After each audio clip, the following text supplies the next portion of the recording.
তো মুগ্ধতা ছাড়া পড়ার সময় পড়তে হবে, সময় বুঝে চলতে হবে।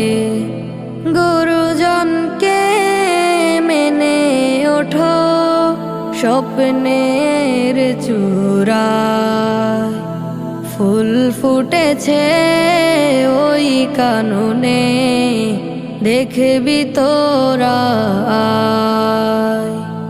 যার সুবাসে মুগ্ধ সবাই শহর নগর গায়।